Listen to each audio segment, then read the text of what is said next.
welcome to Quick 3D Tutorials masterclass about lighting inside Arnold.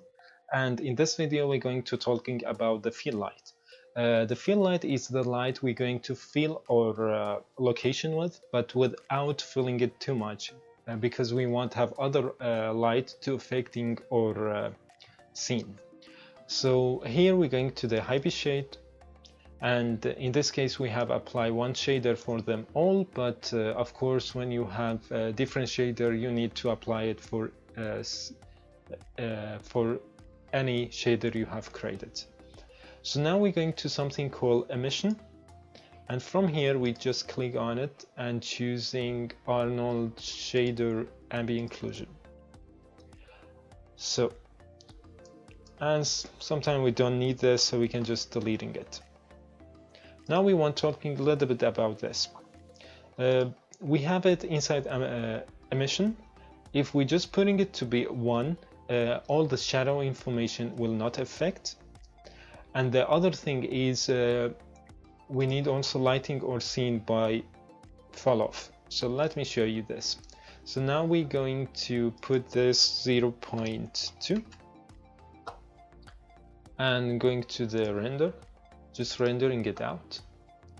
So you can see the light or the ambient occlusion have not affecting a lot of, and that is because we need to go to the ambient occlusion and put the fall off to be maybe 0.1 or something like this. And now you can see, okay, now it is completely be lighting. So you need to find the value you like. So of course if I go higher, so it's going to be more higher.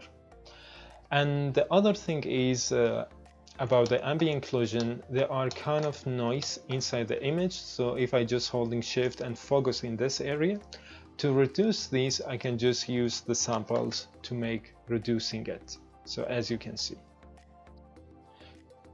But we want in the last of this use the denoiser from NVIDIA Optics to make it, but that is another way to doing it. So it is better to doing the noise from the locate instead of the using the render setting, because it's going to be expensive, because maybe only this shader need have this.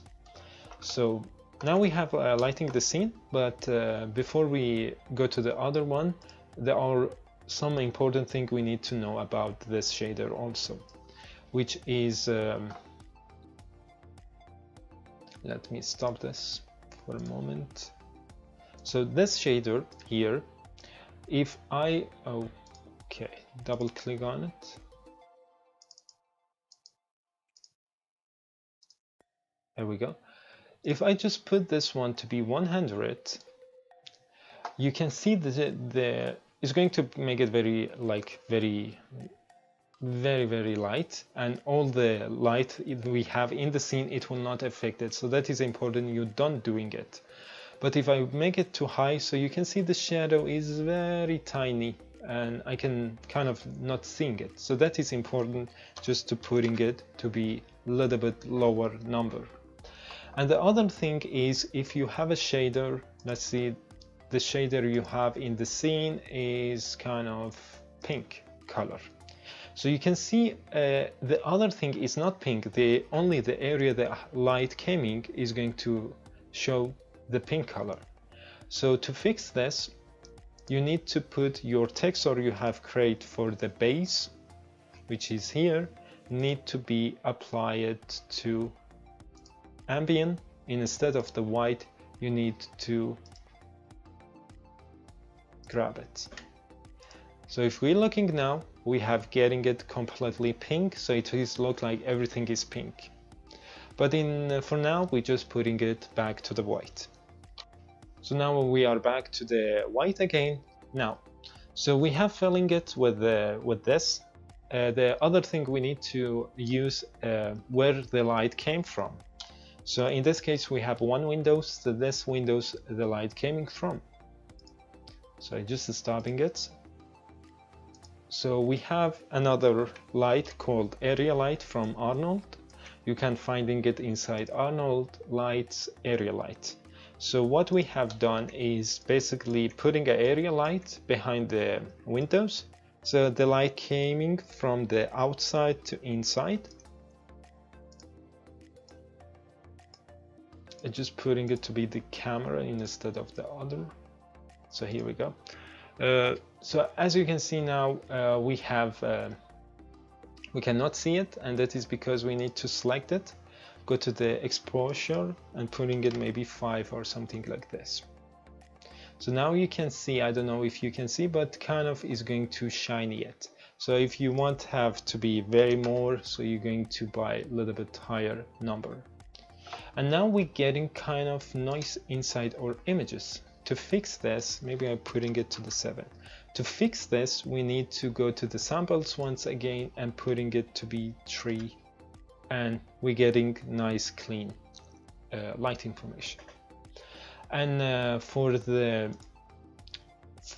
Arnold area light, we have some other things it called a spray. So when I put this here to 0, it's kind of focusing only this direction, and when I'm going to make it a spray, so trying to go always round of the room. So that is another thing we need to take care about. So I think I'm going to make it to be a little bit like 8. So you can see nice effect we're getting in the table, in the bed, and so on. But to make the windows look more better, we're going to duplicate the area light we have and going to putting it from inside to outside. That is the opposite. What it does is going to give me a nice glow effect. So let me show you this. Of course, we need to put this to be a little bit higher. Of course, not so high, but that is kind of this effect we're looking for, but instead to be a little bit less, not so much. And of course, you need to say, okay, we need to make it maybe 2 in this case. So reducing the noise from it. So that was the fill light, and in the next video we're talking about the what it's called, bounce lighting. And sometimes when you lighting, you can see maybe your key light, which was the sun, is need to be a little bit higher, maybe 10, so it looks more stronger in the other. And in the next video we're going to talking about this.